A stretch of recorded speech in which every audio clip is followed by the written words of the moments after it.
Hello दोस्तों, तो आप सभी का स्वागत है मेरे यूट्यूब चैनल स्टडी स्टेशन में। आज हम लोग दोस्तों CDP child development and pedagogy का क्वेश्चन देखेंगे, जो कि महामैराथन क्लास है। तो आप लोग लास्ट तक इस वीडियो में बने रहिएगा, क्योंकि मैं लास्ट में आप लोग को क्वेश्चन सीरीज दूंगी, जिससे पता लगेगा कि आप लोग की सीटेट की कितनी तैयारी है। तो चलिए, एक तरह से एक प्रैक्टिस सेट है। आप लोग रफ और पेन लेके बैठिएगा और अपना लास्ट में कमेंट करके जरूर बताइएगा कि कितना क्वेश्चन आपका सही हुआ है।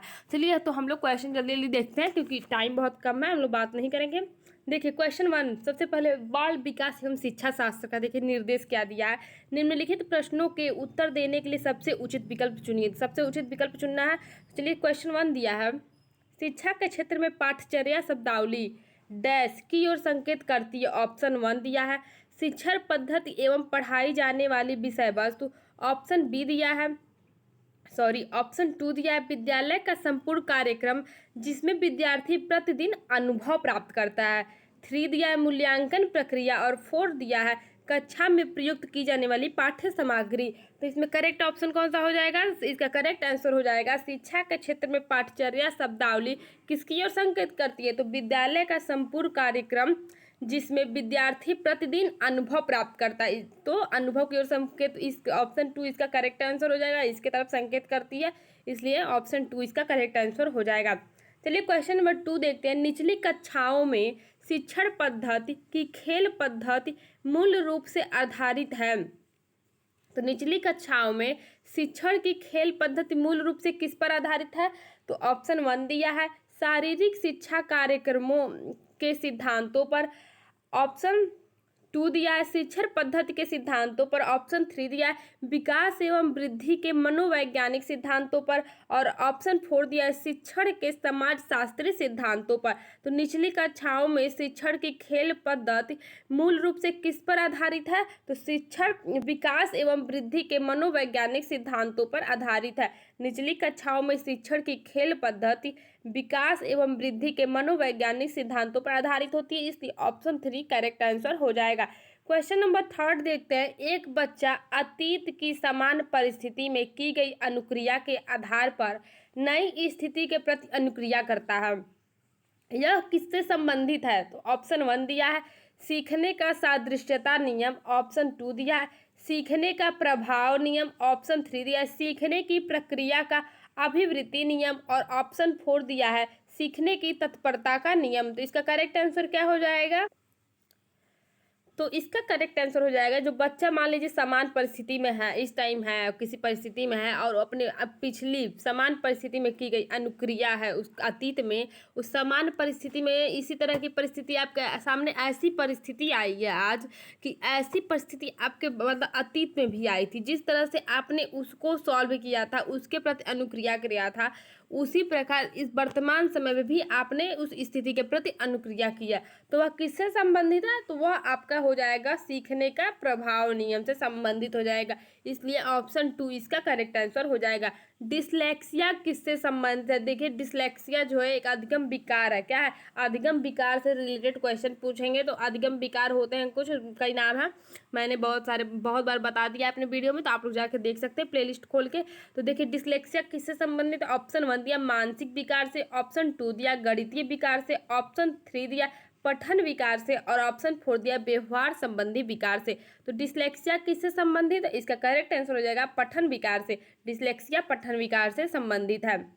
चलिए, नेक्स्ट क्वेश्चन देखते हैं। क्वेश्चन नंबर 5 है आपका, विशेष आवश्यकता वाले बच्चों को शिक्षा उपलब्ध कराई जानी चाहिए। 1 दिया है, अन्य सामान्य बच्चों के साथ। 2 दिया है, विशेष विद्यालयों में विशेष बच्चों के लिए विकसित की गई पद्धतियों द्वारा। ऑप्शन 3 दिया है, विशेष विद्यालयों में। और ऑप्शन 4 दिया है, विशेष विद्यालयों में विशेष शिक्षकों द्वारा।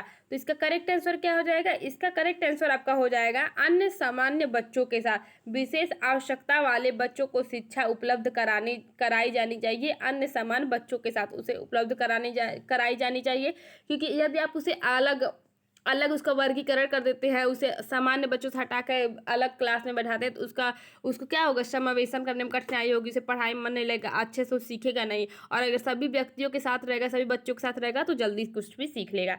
क्वेश्चन नंबर 6 देखते हैं, आकलन को उपयोगी और रोचक प्रक्रिया बनाने के लिए डैश के प्रति सचेत होना चाहिए। ऑप्शन 1 दिया, अलग अलग विद्यार्थियों में तुलना करना। ऑप्शन 2 दिया, विद्यार्थियों को बुद्धिमान या औसत शिक्षार्थी की उपाधि देना।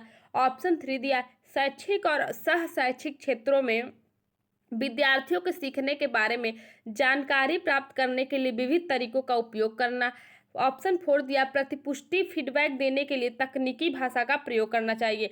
तो इसका करेक्ट आंसर क्या हो जाएगा, तो क्वेश्चन नंबर 6 का करेक्ट आंसर आपका ऑप्शन 2, आकलन उपयोगी और रोचक प्रक्रिया बनाने के लिए विद्यार्थियों को बुद्धिमान और औसत शिक्षार्थी की उपाधि देना। इसलिए ऑप्शन 2 सचेत रहना चाहिए। देखिए, कभी भी अगर आपको आकलन करना है, उसे उपयोगी बनाना, रोचक बनाना है, तो किसके प्रति सचेत रहना चाहिए, मतलब कौन सा काम नहीं करना चाहिए। तो किसी भी विद्यार्थी को तुम बहुत बुद्धिमान हो, तुम बहुत औसत हो, ऐसे उपाधि नहीं देना चाहिए, ऐसे उपाधि से संबोधित नहीं करना चाहिए। इसलिए ऑप्शन 2 इसका करेक्ट आंसर हो जाएगा।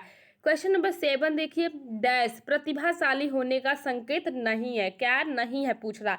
ऑप्शन 1 दिया, सृजनात्मक विचार, ये तो सही है। दूसरों के साथ झगड़ा करना। ऑप्शन 3 दिया, अभिव्यक्ति में नवीनता, तो प्रतिभाशाली में होता है जिज्ञासा, प्रतिभाशाली में होता है। तो बताइए, प्रतिभाशाली जो स्टूडेंट होते हैं वो कभी भी झगड़ा करते हैं, दूसरों के साथ कभी भी बेफालतू में झगड़ा नहीं करते। इसलिए ऑप्शन 2 इसका करेक्ट आंसर हो जाएगा। क्वेश्चन नंबर 8 दिया है, बच्चे दुनिया के बारे में अपनी समझ सृजन करते हैं, इसका श्रेय किसको जाता है। ऑप्शन 1 दिया है पियाजे, ऑप्शन 2 दिया है पावला, ऑप्शन सी दिया कोहलबर्ग और ऑप्शन 4 दिया स्किनर। तो बच्चे दुनिया के बारे में अपनी समझ का सृजन करते हैं, इसका श्रेय जाता है आपका पियाजे को। किसको जाता है, जीन पियाजे को जाता है। चलिए क्वेश्चन नंबर 9 देखते हैं, कृतिका अक्सर घर में ज़्यादा बात नहीं करती, लेकिन विद्यालय में वह काफ़ी बात करती है, क्या दर्शाता है। ऑप्शन 1 दिया, विद्यालय हर समय बच्चों को खूब बात करने का अवसर देता है, तो बिल्कुल गलत, विद्यालय बात करने का अवसर नहीं देता है। उस मतलब कम्युनिकेशन करने का अवसर रहता है उसमें, लेकिन बहुत ज़्यादा बात करने का अवसर तो नहीं देता है। 2 दिया है, शिक्षकों की यह मांग होती है कि बच्चे विद्यालय में खूब बात करें, शिक्षकों की कभी ऐसी मांग नहीं होती कि बच्चे तुम बहुत ज़्यादा बात किया करो। ऑप्शन 3 दिया, कृतिका को अपना घर बिल्कुल पसंद नहीं है, ऐसा बिल्कुल नहीं है, कृतिका को अपना घर क्यों नहीं पसंद होगा, घर तो जरूर सभी बच्चों को पसंद रहता है। ऑप्शन 4 दिया, उसके विचारों को विद्यालय में मान्यता मिलती है। हाँ, तो देखिए, कृतिका के विचारों को घर पे उतनी मान्यता नहीं मिलती है जितनी कि विद्यालयों में मिलती है, इसलिए ऑप्शन 4 इसका करेक्ट आंसर है।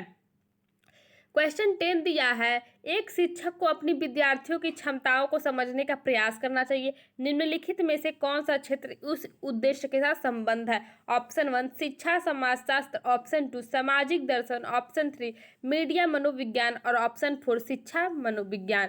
तो एक शिक्षक को अपने विद्यार्थियों की क्षमताओं को समझने का प्रयास करना चाहिए, या निम्नलिखित में से किस क्षेत्र के साथ संबंधित है, तो शिक्षा मनोविज्ञान के साथ संबंधित है। यदि एक शिक्षक मनोविज्ञान का ज्ञाता रहेगा तो अपने छात्रों की मनोदशा को जल्दी से जान जाएगा, उसको जल्दी समझ लेगा, इसलिए ऑप्शन 4 इसका करेक्ट आंसर रहेगा। क्वेश्चन नंबर 11 देखते हैं, सीखने की प्रक्रिया में अभिप्रेरणा। ऑप्शन 1 दिया है, शिक्षार्थियों की स्मरण शक्ति को पैना बनाती है। ऑप्शन 2 दिया है, पिछले सीखे हुए नए अधिगम से अलग करती है। ऑप्शन 3 दिया है, शिक्षार्थियों को एक दिशा में सोचने के योग्य बनाती है। ये तीनों ऑप्शन गलत है। ऑप्शन 4 देखिए, शिक्षार्थियों को सीखने के प्रति रुचि का विकास करती है, तो रुचि का विकास करती है, इसलिए ऑप्शन 4 इसका करेक्ट आंसर हो जाएगा। क्वेश्चन नंबर 12 देखिए, सीखना समृद्ध हो सकता है यदि 1 दिया है, ऑप्शन 1 दिया, वास्तविक दुनिया से उदाहरण को कक्षा में लाया जाए जिसमें विद्यार्थी एक दूसरे से अंतःक्रिया करें और शिक्षक उस प्रक्रिया को सुगम बनाए। ऑप्शन 2 दिया, कक्षा में अधिक से अधिक शिक्षण सामग्री का प्रयोग किया जाए। थर्ड दिया है, शिक्षण विभिन्न प्रकार के व्याख्यान और स्पष्टीकरण प्रयोग करें। ऑप्शन 4 दिया, कक्षा में आवधिक परीक्षाओं पर अपेक्षित ध्यान दिया जाए। तो इसका करेक्ट आंसर क्या हो जाएगा, तो सीखना समृद्ध हो सकता है यदि वास्तविक दुनिया के उदाहरण को कक्षा में लाया जाए, जिससे विद्यार्थी क्या करें, एक दूसरे से अंतःक्रिया करके करें और शिक्षण प्रक्रिया को सुगम बनाए, इसलिए ऑप्शन 1 इसका करेक्ट आंसर हो जाएगा। क्वेश्चन नंबर 13 देखते हैं। 13 दिया है, निम्न में से कौन से कथन को सीखने की प्रक्रिया की विशेषता नहीं मानना चाहिए, नहीं मानना चाहिए। ऑप्शन 1 दिया है, शैक्षिक संस्थान ही एकमात्र स्थान है जहां अधिगम प्राप्त होता है, ऐसा कुछ नहीं है। शैक्षिक स्थान ही हमें कहीं भी हर समय हर पल कहीं ना कहीं कुछ सीखने को मिलता रहता है। देखिए, हाँ, तो इसमें क्या पूछा है, इसमें निगेटिव आंसर ही पूछा है, विशेषता नहीं माननी चाहिए। तो हम लोग देखिए अधिगम दिन कौन सा कथन सीखने की प्रक्रिया की विशेषता नहीं मानना चाहिए, तो ऑप्शन 1 ही इसका करेक्ट आंसर हो जाएगा। और सीखने की विशेषता की प्रक्रिया हो जाएगी, सीखना एक व्यापक प्रक्रिया, बिल्कुल सही। सीखना लक्ष्योन्मुखी होती है, ये भी बिल्कुल सही है।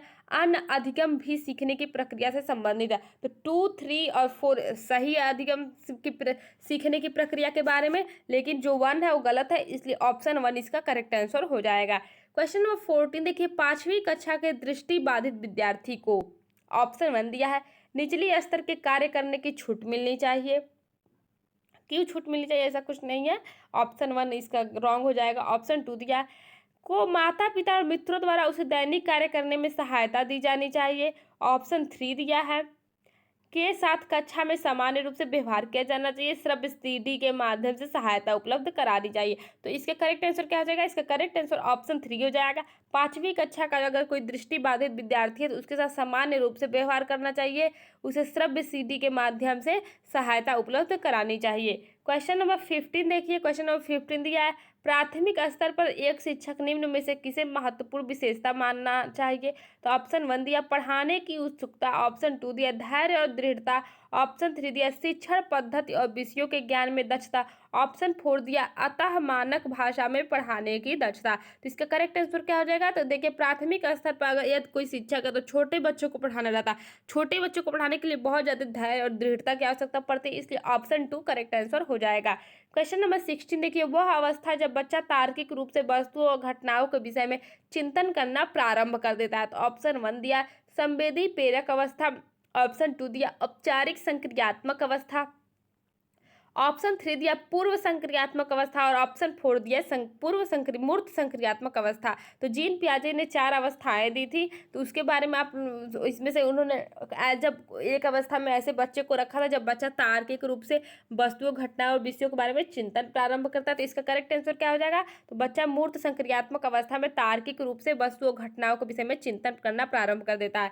क्वेश्चन नंबर 17 देखिए, एक शिक्षक अपने लोकतांत्रिक स्वभाव के कारण विद्यार्थियों को पूरी कक्षा में कहीं भी बैठने की अनुमति देता है, कुछ शिक्षार्थी एक साथ बैठते हैं और चर्चा करते हैं या सामूहिक पठन करते हैं, कुछ चुपचाप बैठकर अपने आप पढ़ते हैं, एक अभिभावक को यह पसंद नहीं आता है। इस स्थिति से निपटने का निम्न में से कौन सा बेहतर तरीका हो सकता है, तो चलिए ऑप्शन देखते हैं। अभिभावक को प्रधानाचार्य से शिक्षक की शिकायत करनी चाहिए, नहीं, बिल्कुल भी नहीं, अभिभावक को प्रधानाचार्य से शिकायत नहीं करनी चाहिए। सेकेंड ऑप्शन दिया है आपका, अभिभावक को प्रधानाचार्य से अनुरोध करना चाहिए कि वे उनके बच्चे का अनुभाग बदल दें, मतलब उसका जो सेक्शन है क्लास का उसको चेंज कर दें। ऑप्शन 3 दिया है, सेक्शन भी नहीं चेंज करना चाहिए। ऑप्शन 3 दिया है आपका, अभिभावक को शिक्षक पर विश्वास व्यक्त करना चाहिए, शिक्षक के साथ समस्या पर चर्चा करनी चाहिए, बिल्कुल सही। यदि आपको शिक्षक पर विश्वास ही नहीं रहेगा तो आप अपने बच्चे को कैसे छोड़ पाएंगे, इसलिए पहले अभिभावक को क्या करना चाहिए, शिक्षक पर विश्वास करना चाहिए, इसलिए ऑप्शन 3 इसका करेक्ट आंसर हो जाएगा। सीखने के अंतर्दृष्टि सिद्धांत को किसने बढ़ावा दिया, तो ऑप्शन 1 दिया है गैस्टॉल्ट जो सिद्धांतवादी, ऑप्शन 2 दिया है पावलाव, ऑप्शन 3 दिया है जीन पियाजे और ऑप्शन 4 दिया है वाइगोस्की। तो सीखने के अंतर्दृष्टि सिद्धांत को किसने बढ़ावा दिया है, तो गेस्टॉल्ट ने दिया। किसने दिया, गेस्टॉल्ट ने दिया है, इनको सिद्धांतवादी थे। ऑप्शन 18 का, क्वेश्चन 18 का ऑप्शन 1 सही है। क्वेश्चन नंबर 19 देखिए, 19 बच्चों के बौद्धिक विकास की 4 विशिष्ट अवस्थाओं की पहचान की गई। ऑप्शन 1 कोहल वर्ग द्वारा, ऑप्शन 2 एरिक्सन द्वारा, ऑप्शन 3 स्किनर द्वारा और ऑप्शन 4 पियाजे द्वारा। तो बच्चों के बौद्धिक विकास की 4 विशिष्ट अवस्थाओं की पहचान किसके द्वारा की गई, तो पियाजे के द्वारा की गई। किसके द्वारा, पियाजे के द्वारा की गई। निम्नलिखित में से किस अवस्था में बच्चे अपने समवयस्क समूह के सक्रिय सदस्य हो जाते हैं, तो ऑप्शन 1 दिया किशोरावस्था, ऑप्शन 2 दिया प्रौढ़ावस्था, ऑप्शन 3 दिया पूर्व बाल्यावस्था और ऑप्शन 4 दिया बाल्यावस्था। तो जब बच्चे किशोरावस्था में जाते हैं तो समवयस्क समूह के सक्रिय सदस्य हो जाते हैं, उन्हें मतलब ऐसे हर जगह में पार्टिसिपेट करना बहुत अच्छा लगने लगता है, इसलिए ऑप्शन 1 इसका करेक्ट आंसर हो जाएगा। क्वेश्चन नंबर 21 देखिए, बच्चों की सीखने की प्रक्रिया में माता पिता को डैश की भूमिका निभानी चाहिए। ऑप्शन 1 नकारात्मक, बिल्कुल भी नकारात्मकता की भूमिका नहीं निभानी चाहिए। ऑप्शन 2 दिया अग्रोन्मुखी, ऑप्शन 3 दिया सहानुभूतिपूर्ण और ऑप्शन 4 तटस्थ। तो देखिए आप लोग, बच्चा अगर आगे बढ़ रहा है तो उसके साथ नकारात्मकता की तो भावना दिखाएंगे नहीं, सहानुभूतिपूर्ण भावना भी नहीं दिखाएंगे और तटस्थ भी नहीं रहेंगे, इसलिए ऑप्शन 2 अग्रोन्मुखी उसे आगे बढ़ने के लिए प्रेरित करेंगे। ऑप्शन 2 इसका करेक्ट आंसर हो जाएगा। क्वेश्चन नंबर 22 है, विकास कभी न समाप्त होने वाली प्रक्रिया, यह विचार किससे संबंधित है? ऑप्शन 1 दिया अंतः संबंध का विकास, ऑप्शन 2 दिया निरंतरता का सिद्धांत, ऑप्शन 3 दिया एकीकरण का सिद्धांत और ऑप्शन 4 दिया अंतः क्रिया का सिद्धांत। तो इसका करेक्ट आंसर क्या हो जाएगा? विकास कभी न समाप्त होने वाली प्रक्रिया है। यह विचार आपका किससे संबंधित है? तो यह विचार निरंतरता के सिद्धांत से संबंधित है कि विकास कभी समाप्त न होने वाली प्रक्रिया है। क्वेश्चन नंबर 23 देखिए, वह कौन सा स्थान है जहां बच्चे के संज्ञानात्मक विकास को सबसे बेहतर तरीके से प्रभाषित किया जा सकता है? ऑप्शन 1 दिया खेल का मैदान, ऑप्शन 2 दिया विज्ञान व कक्षा पर्यावरण, ऑप्शन 3 दिया सभाघर और ऑप्शन 4 दिया है घर। तो वह कौन सा स्थान है जहां बच्चे के संज्ञानात्मक विकास को सबसे बेहतर तरीके से परिभाषित किया जा सकता है? तो ऑप्शन 2 विद्यालय एवं कक्षा पर्यावरण में बालक के संज्ञानात्मक विकास को सबसे बेहतर तरीके से परिभाषित किया जा सकता है। दोस्तों आप लोग नीचे कमेंट बॉक्स में कमेंट करके जरूर बताइएगा कि आप लोगों का कितना क्वेश्चन सही हुआ, ताकि मुझे भी पता लगा कि आप लोग कितनी तैयारी किए हैं। सीटेट एग्जाम के 20 अगस्त को पेपर है, तो एकदम भीड़ जाइए। क्वेश्चन नंबर 24 देखिए, निम्न में से कौन सा बुद्धिमान बच्चे का लक्षण नहीं है? तो ऑप्शन 1 दिया है वह जो लंबे निबंधों को बहुत जल्दी रटने की क्षमता रखता है, बिल्कुल नहीं, रटना वर्ड ही निगेटिव है, तो रटना क्या है तो क्या हो जाएगा? निगेटिव है, इसलिए सही नहीं होगा। ऑप्शन देखिए, सॉरी, इसमें देखिए क्या पूछ रहा है, बुद्धिमान बच्चे का लक्षण नहीं है। तो बुद्धिमान बच्चे का जो लक्षण नहीं है हमको वह बताना है। तो बुद्धिमान बच्चे का लक्षण वह जो प्रभाव उचित तरीके से संप्रेषण करने की क्षमता रखता है, बिल्कुल बुद्धिमान बच्चे का लक्षण है। ऑप्शन 3 वह जो अमूर्त रूप से सोचता है, वो बिल्कुल एक बुद्धिमान व्यक्ति ही करता है। ऑप्शन 4 दिया है वह जो नए परिवेश में स्वयं को समायोजित कर लेता है। तो ये तीनों ऑप्शन क्या है? बुद्धिमान बच्चे के लक्षण है। लेकिन जो बहुत लंबे निबंधों को बहुत जल्दी से रट लेता है, क्षमता रखता है, ये बुद्धिमान बच्चे के लक्षण नहीं है, इसलिए ऑप्शन 1 इसका करेक्ट आंसर हो जाएगा। क्वेश्चन नंबर 25 दिया है, डैश को अभिप्रेरित शिक्षण का संकेतक माना जाता है। ऑप्शन 1 दिया कक्षा में अधिकतम उपस्थिति, ऑप्शन 2 दिया शिक्षक द्वारा उपचारात्मक कार्य, ऑप्शन 3 दिया विद्यार्थियों द्वारा प्रश्न पूछना और ऑप्शन 4 दिया कक्षा में एकदम खामोशी।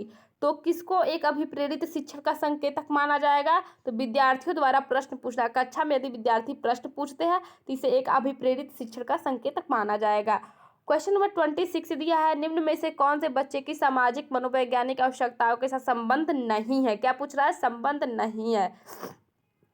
देखिए, तो ऑप्शन 1 दिया सामाजिक अनुमोदन अथवा सराहना की आवश्यकता, ऑप्शन 2 दिया संवेगात्मक सुरक्षा की आवश्यकता, ऑप्शन 3 दिया शरीर से अपशिष्ट पदार्थों का नियमित रूप से बाहर निकलना और ऑप्शन 4 दिया है सानिध्य संगीत की आवश्यकता। तो देखिए, मनोविज्ञान और सामाजिक मनोविज्ञान की आवश्यकताओं से किसका संबंध नहीं है? तो शरीर की अपशिष्ट पदार्थों का नियमित रूप से बाहर निकलना है, मनोविज्ञान से बिल्कुल संबंधित नहीं है। तो क्वेश्चन नंबर 27 देखेंगे, मन का मानचित्रण से संबंधित है। ऑप्शन 1 दिया बोध बढ़ाने की तकनीक से, बोध समझ बढ़ाने की तकनीकी से, ऑप्शन 2 दिया साहसिक कार्यों की क्रिया योजना से, ऑप्शन 3 दिया मन का चित्र बनाने में और ऑप्शन 4 दिया मन की क्रियाशीलता पर अनुसंधान से। देखिए, खोज और अनुसंधान जो होता है उसको क्या कहेगा? पॉजिटिव वर्ड माना गया। तो मन का मानचित्रण से संबंधित है, मन की क्रियाशीलता पर अनुसंधान से। अब मैंने लास्ट में बोला था क्वेश्चन सीरीज में दूंगी, तो आप लोग को अब इसका आंसर नीचे कमेंट बॉक्स में कमेंट करके बताना ही बताना है, कोई भी बिना बताए नहीं जाएगा। तो नीचे कमेंट बॉक्स में आंसर इसका बताइएगा। क्वेश्चन है, विशेष रूप से प्राथमिक स्तर पर विद्यार्थियों की सीखने संबंधी समस्याओं को संबोधित करने का सबसे बेहतर तरीका है। ऑप्शन 1 इसका दिया है अक्षमता के अनुरूप विभिन्न शिक्षण पद्धति का प्रयोग करना, ऑप्शन 2 दिया है महंगी और चमकदार सहायक सामग्री का प्रयोग करना, ऑप्शन 3 दिया सरल और रोचक सहायक सामग्री का उपयोग करना और ऑप्शन 4 दिया है कहानी कथन पद्धति का प्रयोग करना। तो इसका जो करेक्ट आंसर है आप लोग को नीचे कमेंट बॉक्स में कमेंट करके बताइए, जिसका आंसर मैंने सबके आंसर का रिप्लाई करके बताऊंगी कि आप लोग का सही है कि गलत। पियाजे के अनुसार निम्नलिखित में से कौन सी अवस्था में बच्चा अमूर्त संकल्पनाओं के विषय में तार्किक चिंतन करना आरंभ करता है? तो जीन पियाजे ने कितने चिंतन 4 अवस्थाएं दी थी विकास की, कौन कौन सी? तो पूर्व संवेदीगामक अवस्था, तो ऑप्शन 1 क्या दिया है, मूर्त संक्रियात्मक अवस्था, औपचारिक संक्रियात्मक अवस्था, संवेदी प्रेरक अवस्था और पुरुष संक्रियात्मक अवस्था। तो जीन प्याजेनिक 4 अवस्थाएं दी थी। संवेदिक प्रेरक अवस्था जो कि जन्म से 2 वर्ष तक रहता है, फिर पूर्व संक्रियात्मक अवस्था जो कि 2 से 7 वर्ष रहता है, फिर मूर्त संक्रियात्मक अवस्था जो 7 से 11 वर्ष रहता है, फिर लास्ट में औपचारिक या फिर अमूर्त संक्रियात्मक अवस्था जो 11 वर्ष एवं इससे ऊपर रहता है। तो चलिए इसका करेक्ट आंसर आप लोग को नीचे कमेंट बॉक्स में कमेंट करके बताना है। और इस सीडीपी का लास्ट क्वेश्चन है। तो 30 सीटेट के एग्जाम में सीडीपी से हर सब्जेक्ट से 30 क्वेश्चन आते हैं। तो इस सीडीपी का लास्ट क्वेश्चन है, देखिए क्या है, निम्न में से कौन सा शिक्षार्थियों में सृजनात्मकता का पोषण करता है। तो ऑप्शन 1 दिया है, अच्छे शिक्षा की व्यवहारिक मूल्यों के लिए विद्यार्थियों का शिक्षण। ऑप्शन 2 दिया है, प्रत्येक शिक्षार्थी की अंतर्जात प्रतिभाओं का पोषण करने एवं प्रश्न करने के लिए अवसर उपलब्ध कराना। ऑप्शन 3 दिया, विद्यालयी जीवन के प्रारंभ से उपलब्धि के लक्ष्यों पर बल देना। और ऑप्शन 4 दिया, परीक्षा के अच्छे अंकों के लिए विद्यार्थियों की कोचिंग कराना। तो क्वेश्चन नंबर 30 का आंसर आप लोग को नीचे कमेंट बॉक्स में बताना है कि इसमें से कौन सा आंसर करेक्ट है। चलिए मिलते हैं नेक्स्ट वीडियो में ऐसे ही बिल्कुल जोश के साथ। Tata bye bye, see you.